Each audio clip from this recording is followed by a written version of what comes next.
माझा जिवलग मित्र किशा माझ्या डोळ्यांसमोरच मरण पावला होता आणि खूप प्रयत्न करूनही मी त्याला वाचवू शकलो नव्हतो. ही गोष्ट 2006ची आहे, जेव्हा मी फक्त 17 वर्षांचा होतो. एके दिवशी रात्री किशा आणि मी नारळाच्या बागेत झोपलो होतो. तेव्हा रात्रीचे जवळपास 11-12 वाजले असतील. आम्ही दोघे अजूनही जागेच होतो आणि एकमेकांशी गप्पा मारत होतो. इतक्यात किशा मला म्हणाला, "धीरजा, चल आपण तळ्याच्या पलीकडे मासे पकडायला जाऊ." त्याचे बोलणे ऐकून भीतीने माझ्या मानेवरचे केस ताठ झाले, कारण किशा मला अशा जागेवर चल म्हणत होता ज्या जागेवर काही दिवसांपूर्वी गावातल्या 2 व्यक्तींचा मृत्यू झाला होता.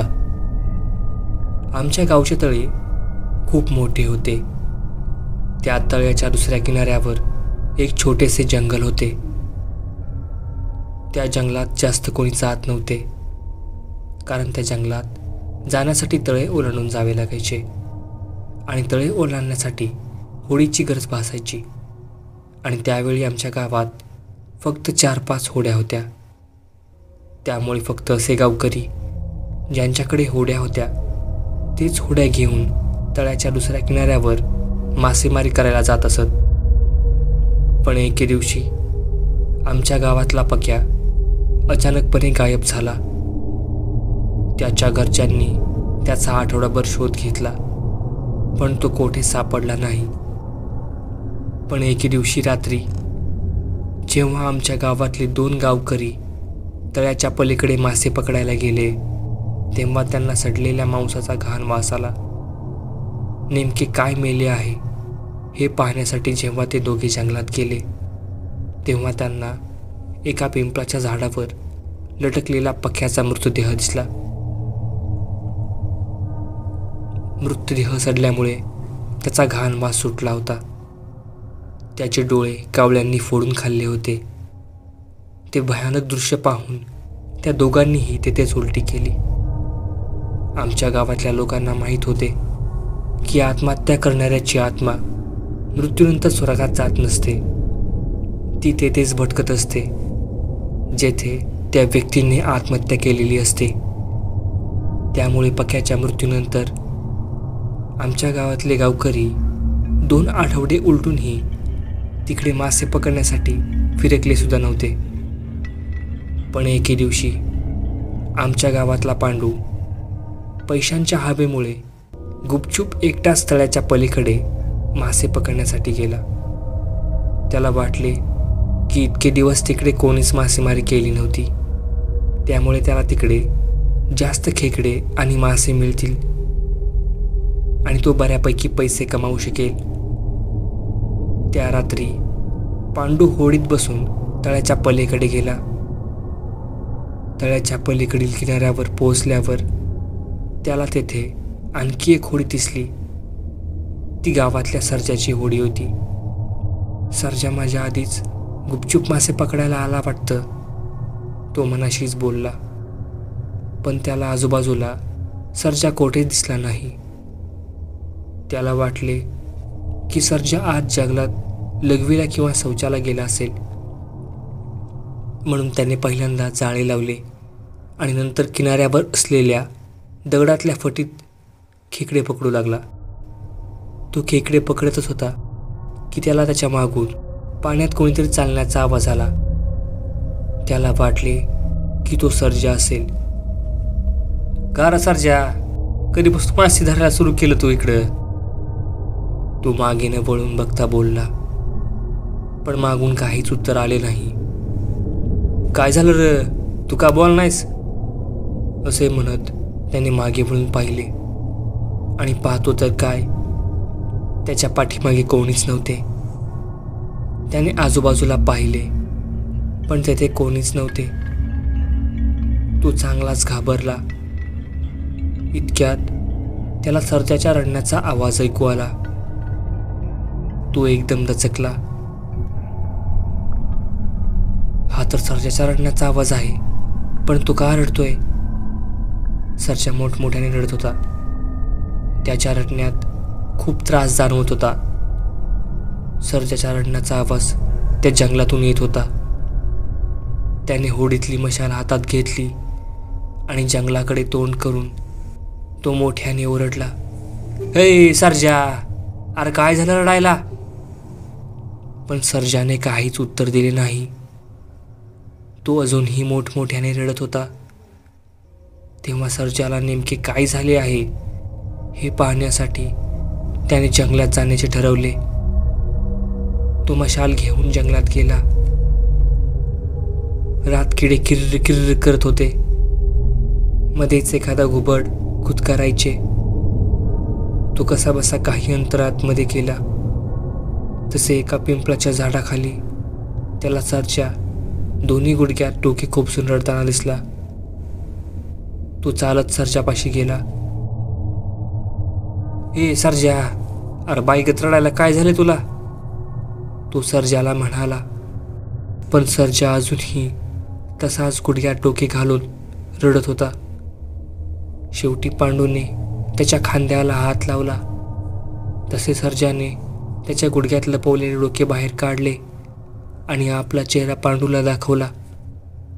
त्याचा चेहरा पाहून पांडू भीतीने मागे पडला, कारण सर्जाच्या खोबण्यातून त्याचे डोळे कोणीतरी ओढून काढले होते. त्याच्या चेहऱ्यावर रक्त पसरले होते. पांडू भीतीने थरथरत होता. त्याला काहीच कळत नव्हते की सर्जाचे डोळे कोणी उपसून काढले आहेत. सर्जा पांडूकडे बघून रडत होता. पांडू, इथून लवकर निघून जा तू, नाहीतर तो तुझे पण असेच हाल करील. सर्जा आकाशाकडे बोट दाखवत बोलला. पांडूने त्याची नजर वर आकाशाकडे फिरवली. तशी त्याची दात खिळच बसली. भीतीने त्याला तरतरून घाम फुटला, कारण वर पिंपळाच्या एका फांदीला सर्जाचा मृतदेह फासावर लटकत होता आणि त्याचे डोळे कोणीतरी फोडले होते. त्याला कळून चुकले की जे काही त्याच्यासमोर बसलेले आहे ते सर्जाचे भूत आहे. सर्जाचे भूत मोठमोठ्याने रडत होते. पांडू, तू इथनं लवकर पळून जा, नाहीतर तो तुला पण मारून टाकेल. सर्जाचे भूत पांडूला म्हणाले. कोण कोण मारून टाकल? पांडूने चाचपडत विचारले. पक्या, सर्जाने उत्तर दिले. पक्याचे नाव ऐकून पांडू भीतीने कावराबावरा झाला. त्याला समजले होते की पक्याच्या भूताला माणसांना मारायची चटक लागली आहे. इतक्यात पिंपळाच्या फांद्या जोरजोरात हलू लागल्या. असे वाटत होते की कोणती तरी अमानवी शक्ती त्या फांद्यांना हलवत आहे. हे पाहून पांडू आणखीनच जास्त घाबरला. तो तोंड उघडून त्या हलणाऱ्या फांद्यांकडे बघू लागला. पांडू पळ, तो आला बघ. सर्जाचे भूत बोलले. पांडूने वर पिंपळाच्या टोकाकडे पाहिले. तसे त्या हलणाऱ्या फांद्यातून पक्याने झाडाखाली उभारलेल्या पांडूच्या अंगावर उडी मारली. पांडू खाली पडला आणि पक्या त्याच्या छाताडावर बसला. पक्याचे शरीर पांढरे शिपट पडले होते. त्याच्या खोबण्यातून त्याचे डोळे गायब झाले होते आणि खोबण्यांभोवती काळी वर्तुळे पडली होती. दात सुळ्यासारखे लांब आणि जीभ तोंडातून बाहेर लटकत होती. हातापायांची नखे जनावरांसारखी वाढली होती. त्याच्या अंगावर कसलेही कपडे नव्हते. त्याचा तो राक्षसी अवतार पाहून पांडूचे अंग सुन्न पडले. तो डोळे फाडून पक्याला पाहत होता. इतक्या दिवसापासून मी इथे एकटाच आहे, मला तलब सुटली आहे. पक्याने त्याच्या सुळ्यासारख्या दातांवरून त्याची लांब लचक जीभ फिरवली आणि पांडूला म्हणाला. तेव्हा पांडू थरथर कापू लागला. त्याला वाटले की पक्याला माणसाच्या मांसाची तलब लागली आहे. पांडूने बाजूला पाहिले. त्याच्या हातातली मशाल त्याच्या बाजूलाच पडली होती. त्याने ती उचलली आणि पक्याच्या तोंडात घातली. तसा जर्रसा आवाज आला. पक्याचे शरीर आगीने भाजले गेले आणि तो पांडूच्या छातीवरून बाजूला पडला. पांडू तेथून उठला आणि ओरडत होडीकडे धावत सुटला. तो मोठमोठ्याने ओरडत होता. पांडू धावत कसाबसा होडीपर्यंत पोहोचला. तो होडीत बसला आणि गावाच्या दिशेने निघाला.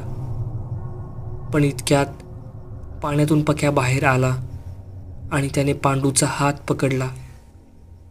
तसा पांडू भीतीने ओरडला, ए सोड मला, सोड. आणि त्याला रडू फुटले. त्याला वाटले की पक्याचे भूत त्याला आता पाण्यात घेऊन बुडेल, पण तसे काहीच झाले नाही. मला तंबाखू दे, मग सोडतो. पक्याचे भूत पांडूला म्हणाले. पक्याचे भूत त्याला तंबाखू मागत होते. पक्या जेव्हा जिवंत होता तेव्हा त्याला तंबाखूचे खूप व्यसन होते. तो जेव्हा तेव्हा गावातल्या लोकांना तंबाखू चोळताना किंवा तोंडात तंबाखूचा बोकणा घालताना दिसत असे. येता जाता तो लोकांना नेहमी तंबाखू मागत असे. त्याचा मृत्यू होऊन 15-20 दिवस उलटले होते आणि या दिवसात त्याला तंबाखू खाण्यास मिळाली नव्हती. कदाचित त्यामुळेच तो पांडूला तंबाखू मागत होता.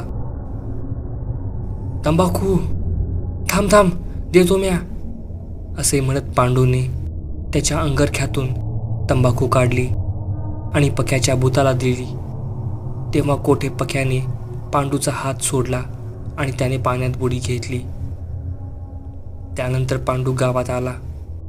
त्या रात्री त्याने अख्खा गाव गोळा केला आणि सगळ्यांना घडलेला प्रकार सांगितला.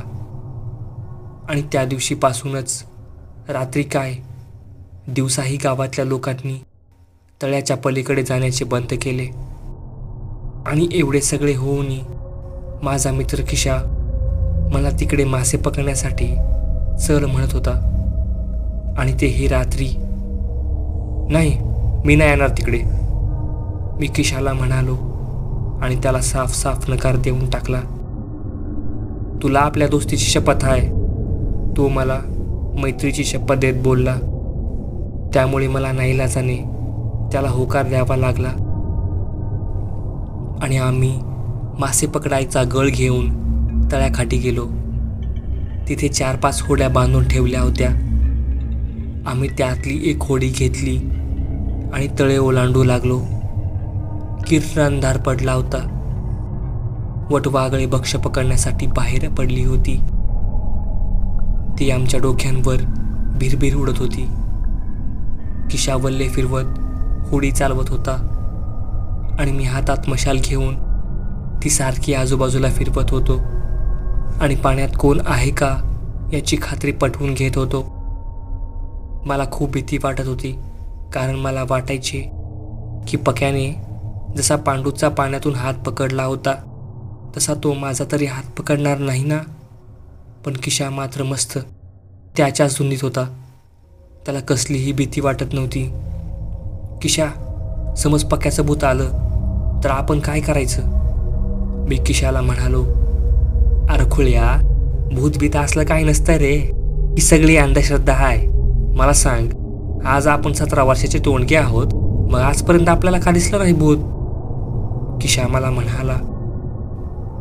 हो खरं तुझं, पण मग पांडू असा का म्हणाला की त्याने पक्याचं भूत बघितलं आणि पक्याच्या भूतानेच सर्जाला मारून टाकलं? मी किशाला विचारले. मला तर वाटतंय सर्जाला पक्याच्या भूतानं नाही तर स्वतः पांडूनच मारला आहे, तो मला म्हणाला. का बरं वाटतंय असं, मी त्याला विचारले. काही नाही, असंच. आणि असे पण सत्य आपल्यासमोर येणारच आहे. जर आपण दोघे जंगलातून सुखरूप वापस गावात गेलो तर याचा अर्थ असा होईल की जंगलात पक्याचं भूत नाहीये आणि पांडूनेच पक्याचा खून केला आहे, किशा मला म्हणाला. पण समज पांडूने सर्जाचा खून केलाय तर सर्जाच्या खुनामागं कारण काय असेल, मी किशाला विचारले. तेव्हा किशा मला म्हणाला, हे तर स्वतः पांडूच आपल्याला सांगू शकेल. किशाचे बोलणे मला पटले आणि बोलत बोलत आम्ही तळ्याच्या पलीकडे पोहोचलो. आम्ही होडी बाजूला लावली. मी तळ्याच्या पाण्यात उभारून जंगलाकडे पाहत होतो. जंगलात काळोख दाटला होता. जंगलातून घुबडांची गुदकार कानी पडत होती. मला त्या जंगलाची खूप भीती वाटत होती, कारण मला वाटत होते की आता पक्क्या तर येणार नाही ना. ए धीरजा, काय बघायलास माकडावानी? कधी जंगल बघितलं नाहीस का? चल आता मासे पकडू, किशा मला म्हणाला. नंतर आम्ही किनाऱ्यावरच्या दगडातल्या फटीतले मासे पकडू लागलो. इतके दिवस जंगलाच्या बाजूच्या किनाऱ्याकडले मासे कोणी पकडले नव्हते, त्यामुळे आम्हाला पटापट मासे सापडू लागले. काही वेळातच आम्ही पिशवीभर मासे पकडले. मला तंबाखू खाण्याची तलब झाली, म्हणून मी खिशातून तंबाखूची पुडी काढली आणि तंबाखू चोळू लागलो. मला तंबाखू चोळताना पाहून किशा मला म्हणाला, आईला, तुला अचानक तंबाखू खायची सवय कशी लागली रे? कोण शिकवली तुला तंबाखू खायला? किशाने मला विचारले. परिस्थितीने मला शिकवले, मी त्याला म्हणालो आणि तोंडात तंबाखू टाकली. किशा तंबाखू खात नव्हता. तो निर्व्यसनी होता आणि मीही होतो. पण काही दिवसांपासूनच मी तंबाखू खायला सुरू केले होते. तुझं तंबाखू खाणं छकुलीला अजिबात आवडत नाही बरं का. ती मला म्हणत होती की तुला तंबाखू खायला सोड म्हणून सांग. किशा मला म्हणाला. छकुली म्हणजे किशाची प्रेयसी. तसा किशा दिसायला सुंदर नव्हता, पण तो गावच्या पाटलाचा मुलगा होता. त्याच्या घरी भरपूर धनदौलत होती, जी माझ्याकडे नव्हती. कदाचित त्यामुळेच त्याला छकुली पटली होती. बरोबर, जा, ती माशांची पिशवी होडीत टाक आणि दुसरी पिशवी घेऊन ये, मी किशाला म्हणालो. किशा पिशवी घेऊन होडीकडे गेला आणि मी दगडाच्या फटीत मासे पकडू लागलो. खूप वेळ झाले होते, पण किशा वापस आला नव्हता, म्हणून मी त्याला आवाज दिला. ए किशा, अरे किती वेळ लावतोस पिशवी आणायला? पटकन या इकडं, मी मासे पकडत पकडत मोठ्याने बोललो. पण किशा काहीच बोलला नाही. ए किशा, मी त्याला पुन्हा एकदा आवाज दिला, पण तरीही तो काहीच बोलला नाही. तेव्हा मी बिथरलो आणि वळून मागे होडीकडे बघितले, तर तेथे किशा नव्हता. मी होडीजवळ जाऊन पाहिले, पण तेथे तो नव्हता. मी आजूबाजूला त्याला पाहिले, पण तो मला कोठेच दिसला नाही. मला प्रश्न पडला की तो मला न सांगता कुठे गेला असेल. काही त्याला पक्या तर घेऊन गेला नसेल ना? माझ्या मनात विचार आला आणि माझ्या अंगावर सर्रकन काटा आला. भीतीने माझ्या मानेवरचे केस ताठ झाले. धीरजा, वाचव मला धीरजा. माझ्या कानावर जंगलातून किशाच्या रडण्याचा आवाज आला. किशा रडत रडत मला मदतीसाठी आवाज देत होता. त्याच्या रडण्याचा आवाज ऐकून मी चड्डीत लघवी केली, कारण आता माझ्यासोबत तेच व्हायले होते जे पांडूसोबत झाले होते. पहिल्यांदा सर्जा गायब झाला होता आणि नंतर पांडू जंगलातून सर्जाचा रडण्याचा आवाज ऐकू आला होता आणि आता पुन्हा तेच घडले होते. तितक्यात किशा पुन्हा एकदा मोठ्याने किंचाळला. धीरजा, वाचव मला. किशाच्या रडण्याचा आवाज ऐकून भीतीने माझ्या अंगातले अवसान गेले. मला काहीच कळत नव्हते की आता काय करावे. किशाला कदाचित पक्यानेच पकडले होते. किशा पुन्हा पुन्हा जंगलातून रडत मला मदतीसाठी बोलवत होता. त्यामुळे माझ्याकडे जंगलात जाऊन त्याची मदत केल्याशिवाय दुसरा पर्याय नव्हता. मी बोटीतून लोखंडी कोयता बाहेर काढला, जो मी शेतातून सोबत घेतला होता. कारण आपल्या महाराष्ट्रात असे मानले जाते की भूत लोखंडाला घाबरते. एका हातात मशाल आणि दुसऱ्या हातात कोयता घेऊन मी जंगलात शिरलो.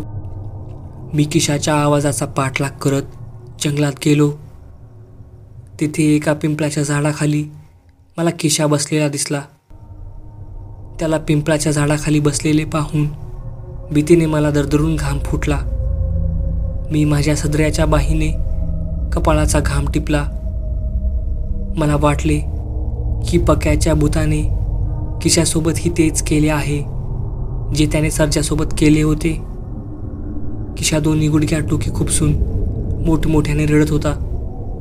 मी हिम्मत करून किशाजवळ गेलो आणि त्याच्या खांद्यावर हात ठेवला. तसे त्याने डोके वर उचलले. भू. तो माझ्या अंगावर येऊन ओरडला. मी त्याला घाबरून जमिनीवर पडलो आणि किशा मोठमोठ्याने हसू लागला. त्याने मला घाबरवण्यासाठी हे सर्व केले होते. तुझ्या आईला तुझ्या घाबरून मेलो असतो की मी किशाला बोललो. पण त्याला सुखरूप बघून मला खूप आनंद झाला होता. तितक्यात आम्ही ज्या पिंपळाच्या झाडाखाली बसलो होतो त्या पिंपळाच्या झाडावरून पंख फडफडवत वटवाघळे उडाली आणि आमच्या अंगावरून उडून गेली. त्या प्रकाराने मी खूप घाबरून गेलो होतो. मला घाबरलेले पाहून किशा बोलला, तुला माहीत आहे का, पक्या आणि सर्जा ज्या पिंपळाच्या झाडाला फाशी घेऊन मेले होते ते पिंपळाचे झाड हेच आहे. ते नाही, हे आहे ते झाड. आम्हाला आमच्या मागून आवाज आला. आम्ही वळून मागे पाहिले आणि आमच्या पायाखालची जमीनच सरकली. कारण आमच्या समोर पक्या उभा होता, जो दुसऱ्या एका पिंपळाच्या झाडाकडे बोट दाखवत आम्हाला बोलला होता. तो आमच्यासमोर निर्वस्त्र उभा होता. त्याचे पिशाच्यासारखे बाहेर आलेले लांब चुल्यासारखे दात, तोंडातून बाहेर लटकणारी काळी जीभ आणि खोबण्यातून गायब झालेले डोळे, जनावरासारखे वाढलेले हातापायांची नखे पाहून आम्ही दोघेही घाबरून गेलो होतो. म्हणजे पांडू जे काही बोलला होता ते सगळं खरं होतं. किशा मला म्हणाला. तंबाखू हाय का? पक्याने आम्हा दोघांना भयानक आवाजात विचारले. हे ऐकून आम्ही दोघेही तिथून तळ्याच्या दिशेने धावत सुटलो. आम्ही जीव मुठीत घेऊन धावत होतो. धावताना आम्ही जरासुद्धा मागे वळून पाहिले नाही. काही वेळातच आम्ही होडीजवळ पोहोचलो आणि पाहतो तर काय, आमच्या होडीत कोणीतरी माणूस आमच्याकडे पाठ करून बसला होता. त्याला पाहून आम्हाला प्रश्न पडला की तो माणूस कोण असेल. कोण आहे तुम्ही, मी त्या माणसाला विचारले. तसे त्याने आमच्याकडे मागे वळून पाहिले आणि दात विचकत आम्हाला म्हणाला, म्या हाय सर्जा. आणि तो मोठमोठ्याने ही करून हसू लागला. तिरजा पळ, किशा मला ओढत म्हणाला. तसा मी त्याच्यासोबत तळ्याच्या काठावरून पळू लागलो. अरे मला गावात घेऊन चला, म्या लय दिवस झालं गावात गेलो नाही. मागून सर्जा मोठ्यानं ओरडून आम्हाला म्हणाला. पण आम्ही दोघे तिथे थांबलो नाहीत. काही अंतर पुढे जाऊन आम्ही दोघे तिथे थांबलो, कारण आम्ही दोघे धावून थकलो होतो. आम्हाला धाप लागली होती. आम्ही तळ्याच्या काठावरून खूप वेळ धावत होतो, पण तळ्याचा काठ काही संपत नव्हता. धावून धावून आम्ही दोघेही खूप थकलो होतो, म्हणून आम्ही एका जागेवर थांबलो. आता आपलं कसं होणार, हे तळं तर संपायचं नावच घेत नाहीये, मी किशाला म्हणालो. तेव्हा मला किशा म्हणाला, दिरजा, आपण चकव्यात सापडलो आहोत. हे ऐकून तर मी फक्त गचकायचाच राहिलो होतो. आता आपलं काय होणार, आणि जर इथं थांबलो तर तो पक्या आपल्याला फाशी देऊन मारेल, मी किशाला म्हणालो. आणि मला रडू फुटले. तेव्हा किशा मला म्हणाला, आता आपल्याकडे एकच पर्याय आहे. कोणता पर्याय, मी त्याला विचारले. पक्याला तंबाखू देण्याचा, कारण त्याने पांडूला तंबाखू दिल्यावर सोडले होते. सर्जा तंबाखू खात नव्हता, त्याच्याकडे तंबाखूची पुडी नव्हती, त्यामुळे त्याने सर्जाला मारून टाकले. पक्याचे भूत आपल्याला तंबाखू मागत होते. आपण त्याला तंबाखू दिली तर तो आपल्याला इथून नक्की जाऊ देईल. किशा मला म्हणाला. मी माझा खिसा तपासला तशी माझ्या हाताला तंबाखूची पुडी लागली. पण आपण त्याला तंबाखू द्यायची कशी? मी किशाला विचारले. आपल्याला पुन्हा एकदा ते पिंपळाच्या झाडाखाली जावं लागेल, किशा मला म्हणाला. पहिल्यांदा तर मी नकार दिला, पण त्याशिवाय आमच्याकडे दुसरा पर्याय नव्हता. त्यामुळे आम्ही पुन्हा एकदा त्या पिंपळाच्या झाडाखाली गेलो. पण आम्हाला तिथे पक्या कोठेच दिसला नाही. मी त्या पिंपळाच्या बुंद्याजवळ गेलो आणि मशाल वर करून झाडावर पाहिले. इतक्यात कोणीतरी माझा हात पकडला. मी माझा हात पकडणाऱ्याकडे पाहिले आणि माझी दात खिळच बसली, कारण माझा हात पक्याने पकडला होता. तो पिंपळाच्या झाडाला एकदम चिकटून बसला होता. त्याचे शरीर बुंद्यामध्ये एकजीव झाले होते. तो हळूहळू त्या बुंद्यातून बाहेर आला. माझी दात खीळ बसली होती, म्हणून माझ्या तोंडातून एक शब्दही बाहेर पडत नव्हता. हे पाहून किशा बोलला. पक्या काका, त्याच्याजवळ तंबाखू आहे. आम्ही तुम्हाला तंबाखू द्यायला आलो आहोत. मग द्या की तंबाखू. पक्याचे भूत ओठांवरून जीभ फिरवत बोलले. त्याने माझा हात सोडताच मी माझ्या खिशातून तंबाखूची पिशवी काढली आणि पक्याच्या हवाली केली आणि त्याला म्हणालो, आता तुम्हाला तंबाखू मिळाली आहे तर मग आम्हाला जाऊ द्या इथून. जा की, तुला कोण अडवलंय? पण तुझा दोस्त किशा माझ्याजवळच राहील. पक्याचे भूत मला म्हणाले. का? पण आम्ही तर तुम्हाला तंबाखू दिली आहे ना, मग आम्हा दोघांना पण जाऊ द्या. मी त्याला म्हणालो. तुम्ही नाही, तू एकट्यानं दिली, त्यामुळे इथनं फक्त तू एकटाच जाणार. पक्या मला म्हणाला. हे ऐकून किशाला कळून चुकले की पक्याचे भूत त्याला तंबाखू दिल्याशिवाय जंगलातून जाऊ देणार नाही, म्हणून तो तेथून पळून जाण्यासाठी मागे वळला. आणि मागे वळताच त्याला सर्जाच्या भूताने पकडले. मालकासनी तंबाखू दे, सर्जा भयानक आवाजात किशाला म्हणाला. म्हणजे सर्जा पक्याला मालक म्हणत होता. मृत्यूनंतर तो पक्याच्या भूताचा गुलाम झाला होता. नाही, माझ्याकडे तंबाखू नाही, किशा अडखळत त्याला म्हणाला. तोच त्याने किशाच्या कानशिरीत वाजवली आणि पुन्हा एकदा म्हणाला, मालकासनी तंबाखूची तलब सुटली आहे, त्यासनी तंबाखू दे. हे पाहून मी पक्याच्या भूताच्या पायावर पडलो आणि पाहतो तर काय, त्याचे पाय उलटे होते. मला त्याच्या पायांची भीती वाटत होती, कारण त्याचे पाय किळसवाले आणि भीतीदायक होते. पण किशाचा जीव वाचवण्यासाठी मला त्याचे पाय पकडावे लागले. पक्या काका, त्याला कृपा करून सोडा, मी तुमच्या पाया पडतो. वाटल्यास मी तुम्हाला उद्या पोतं नेतो तंबाखूचं, पण त्याला सोडा, पण त्याला आज सोडा प्लीज. उद्याचा काय भरोसा का? आणि माझा नियम आहे, जो तंबाखू देईल त्याला धन्यवाद म्हणून सोडून द्यायचं, आणि जो देणार नाही त्याला फाशी देऊन मारायचं आणि माझा गुलाम बनवायचं. पक्याचे भूत मला म्हणाले. मालक, ह्यो म्हणतो ह्याच्याकडे तंबाखू नाही, सांगा आता काय करायचं?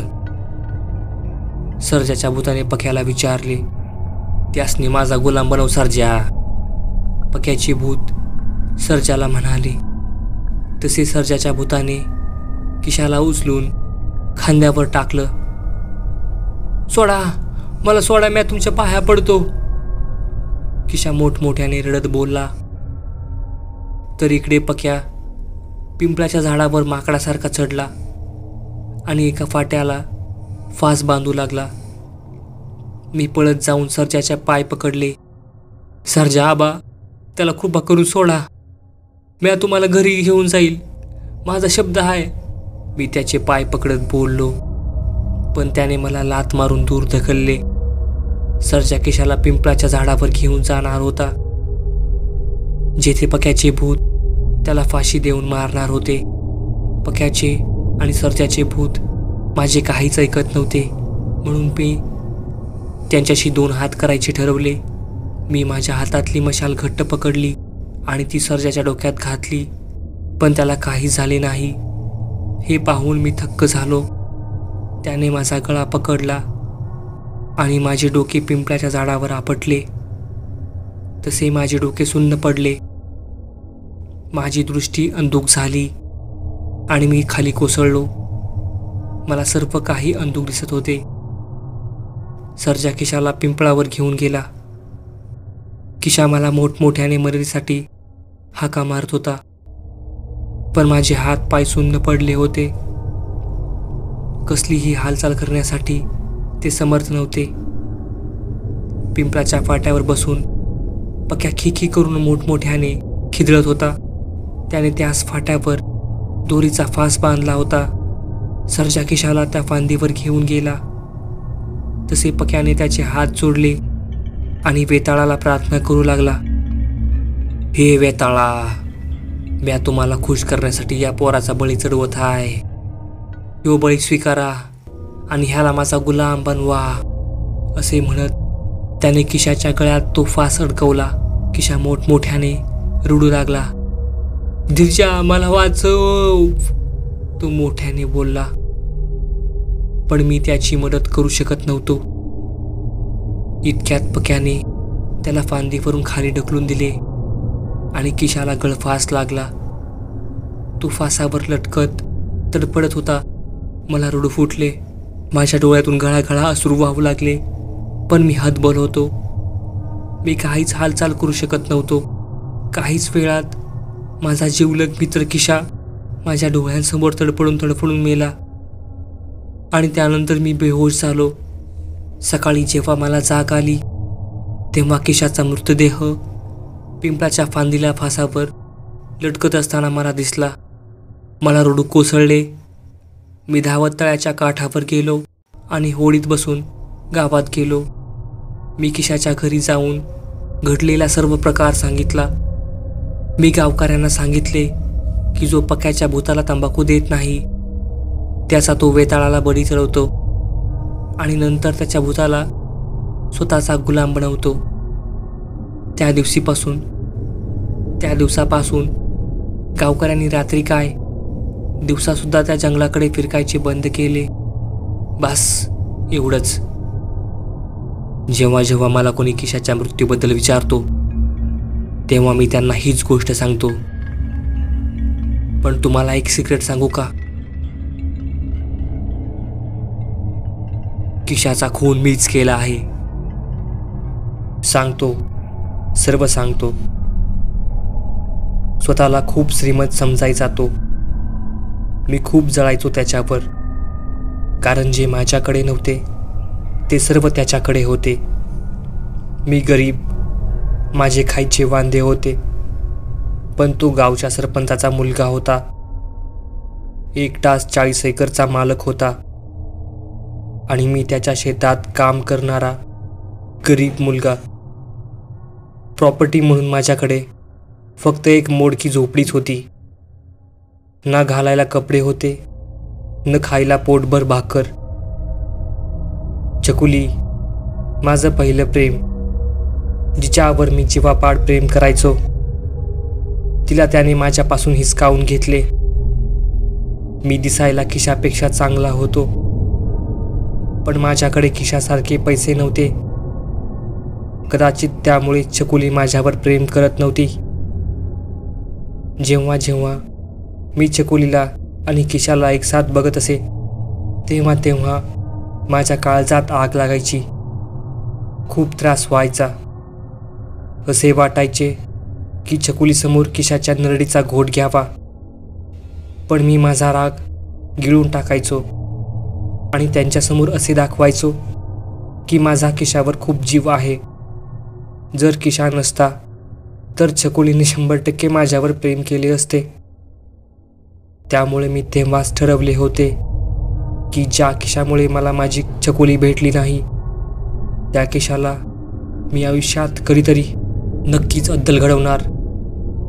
मी फक्त योग्य संधीच्या शोधात होतो आणि शेवटी तो दिवस आलाच.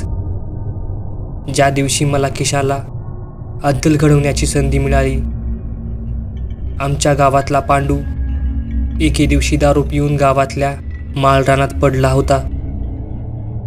मी त्या दिवशी शेतात दारं धरून गावात चाललो होतो. मला माळरानात पडलेला पांडू दिसला, म्हणून मी सहज त्याच्याजवळ गेलो. "हो पांडू काका, आहेत का जागे?" मी त्याला हलवून बोललो. तसा पांडू दचकून जागा झाला आणि वेड्यासारखे काहीतरी बोलू लागला. ए सरजा, मला माफ कर, मला सोड, मी तुला मारून लय मोठी चूक केली आहे, मला माफ कर, मला माफ कर सरजा. असे म्हणून पांडू सैरावैरा धावत सुटला.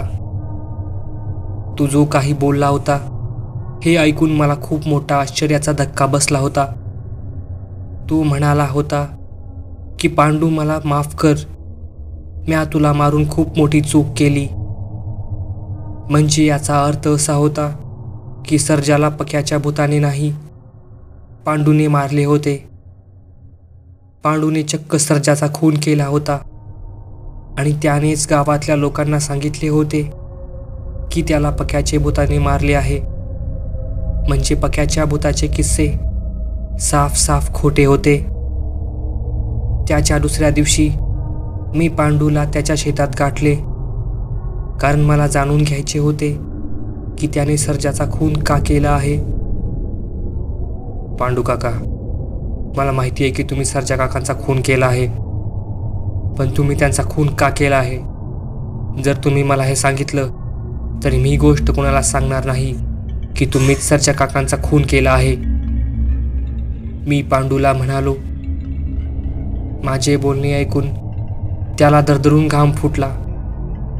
काही वेळ तर तो हेच म्हणत होता की त्याने सर्जाला मारले नाही. पण जेव्हा मी त्याला काल रात्री घडलेला किस्सा सांगितला तेव्हा त्याने पटकन मला खुनाचे कारण सांगितले. तो बोलू लागला. सर्जाला मी माझा मित्र समजत होतो. सगळ्या गड्यांमध्ये माझा त्याच्यावर जास्त जीव होता. मी सारखा त्याला माझ्या घरी मटणाची भाजी खायला बोलवायचो. आमचे संबंध चांगले असल्याने तो सारखाच माझ्या घरी यायचा. एके दिवशी मी तालुक्याच्या गावाला काही कामाने गेलो होतो. मी माझ्या बायकोला सांगून गेलो होतो की मला यायला रात्र होईल. पण त्या दिवशी मी लवकरच माझे काम आवरून गावात आलो. मी घरी गेलो तर घराला कुलूप होते. मला वाटले की माझी बायको शेतात गेली असेल, म्हणून मी शेतात गेलो आणि तेथे जाऊन मी जे काही पाहिले ते पाहून माझा मैत्रीवरचा विश्वासच उडाला. मी पाहिले की माझी बायको त्या गद्दार सर्जाच्या मिठीत होती. ते दृश्य पाहून मीच मनाला लाजलो आणि तेथून हळूच निघून गेलो. खूप त्रास झाला, खूप रडलो. असे वाटत होते की माझ्या प्रेमातच खोट असेल, म्हणून माझ्या बायकोने मला धोका दिला. म्हणून मी गळफास घेण्याचे ठरवले. मी झाडाला फास बांधला आणि गळ्यात फास अडकवून फांदीवरून खाली उडी मारणारच होतो की तोच माझ्या मनात विचार आला की मी का मरू? मेला तर तो पाहिजे ज्याने मला धोका दिला आहे, ज्याने माझी बायको माझ्यापासून दूर केली. आणि त्या दिवशीपासून मी सर्जाला मारण्याची संधी बघत होतो. तोच मला ती संधी मिळाली. आपल्या गावातल्या पक्याने तळ्याच्या पलीकडील जंगलात फाशी घेतली. गावातले लोक त्याच्या मृत्यूने खूप घाबरले होते. त्यांना वाटत होते की पक्याचा आत्मा त्याच जंगलात भटकत आहे. त्याच्या मृत्यूनंतर रात्री जंगलाच्या बाजूने कोणी मासेमारी करायला गेले नव्हते, कारण सर्वजण घाबरले होते. पण मीच सर्जाला पैशांची लालूच दिली आणि मी त्याला म्हणालो की सर्जा, इतक्या दिवस तिकडे कोणीच मासेमारी केली नाही आहे. आपण दोघे तिकडे जाऊ, खूप मासे पकडू आणि बक्कळ पैसे कमवू. पहिल्यांदा तर तो नाही म्हणाला, पण नंतर तो राजी झाला. त्या रात्री आम्ही दोघेही गुपचूप आपापल्या होड्या घेऊन तळ्याच्या दुसऱ्या किनाऱ्यावर गेलो. मी त्याला मारायच्या तयारीत होतो. मला वाटले की काही वेळ थांबावे आणि मग त्याचा दोरीने गळा आवळून खून करावा, पण माझा डाव माझ्यावरच पालटला. सर्जानेच मागून येऊन दोरीने माझा गळा आवळला. मी कसा बसा त्याच्या तावडीतून सुटलो आणि त्याच्याच दोरीने त्याचा गळा आवळला. काही वेळातच तो हात पाय हलवून तडफडून मेला. त्यानंतर मी त्याचा मृतदेह त्याच पिंपळाच्या फांदीवर लटकवला, ज्या फांदीला पक्याने फाशी घेऊन आत्महत्या केली होती. आणि त्यानंतर गावात गेलो आणि गावातल्या लोकांना सांगितले की सर्जाचा खून पक्याच्या भूताने केला आहे. सर्जाने घडलेला सर्व प्रकार मला सांगितला. मी तो प्रकार ऐकून हादरून गेलो होतो. तू तुझ्या आईची शपथ घे आणि म्हण की मी तुला जे सांगितलं ते तू कोणाला सांगणार नाही. पांडू मला म्हणाला, नाही सांगणार, पण तुला माझं एक काम करावं लागेल. मी पांडूला म्हणालो, कसलं काम? त्याने मला विचारले. किशाला मारण्यासाठी तुला माझी मदत करावी लागेल. मी पांडूला म्हणालो. हे ऐकून तो काही वेळ आश्चर्यचकित झाला, कारण इतरांप्रमाणेच त्यालाही माहीत होते की किशा माझा जिवलग मित्र आहे. पहिल्यांदा तर त्याने मला नकार दिला, पण मी त्याला धमकी देताच तो माझी मदत करण्यासाठी तयार झाला आणि दोघांनी किशाला मारायची योजना बनवली. अचानकपणे तंबाखू खाण्याचे व्यसन लावून घेणे हा त्याच योजनेचा भाग होता. मी तंबाखू खायला सुरू केली आणि एके दिवशी रात्री मीच त्याला म्हणालो की आपण तळ्याच्या दुसऱ्या किनाऱ्यावर मासे पकडायला जाऊ. किशा खूप घाबरट होता. तो माझ्यासोबत रात्री तळ्यावर येण्यासाठी मला नकार देत होता, पण मी त्याला मैत्रीची शपथ घातली आणि तो माझ्यासोबत येण्यास तयार झाला. त्या रात्री मी त्याला तळ्याच्या दुसऱ्या किनाऱ्यावर घेऊन गेलो. जेव्हा तो मासे पकडण्यात गुंग होता तेव्हा मीच मागून जाऊन दोरीने त्याचा गळा आवळला. तो माझ्यासमोर तडफडत होता. त्याला तडफडताना पाहून माझ्या मनाला खूप शांती मिळत होती. शेवटी त्याने तडफडून जीव सोडला. त्यानंतर मी पांडूच्या मदतीने किशाचा मृतदेह त्या पिंपळाच्या झाडाला अडकवून टाकला. त्यानंतर मी सकाळ होण्याची वाट पाहिली आणि सकाळ होताच मी गावात गेलो आणि गावकऱ्यांना एक भाकड कथा ऐकवली. मी त्यांना सांगितले की पक्याचे भूत मला आणि किशाला तंबाखू मागत होते. माझ्याकडे तंबाखू होती म्हणून त्याने मला तंबाखू घेऊन सोडून दिले, पण किशाकडे तंबाखू नव्हती म्हणून त्याने किशाला मारून टाकले. वेडे भाबडे गावकरी, त्यांना लगेच माझ्या गोष्टीवर विश्वास बसला आणि त्यांनी तळ्याच्या पलीकडे जाणेच बंद केले. आज त्या घटनेला घडून 10 वर्षे उलटली आहेत, पण आजही आमच्या गावातले वेडे लोक तळ्याच्या पलीकडे गेले नाहीत, कारण त्यांना अजूनही असेच वाटते की त्या जंगलात पक्याचे भूत आहे. पण त्यांना काय माहीत की या जगात हे भूतभीत असले काहीच नसते. मित्रांनो, तुम्हाला जर ही कथा आवडली असेल तर आमच्या चॅनलला सबस्क्राईब करायला विसरू नका, कारण यापेक्षाही भयानक भयकथा आपल्या चॅनलवर येणार आहेत.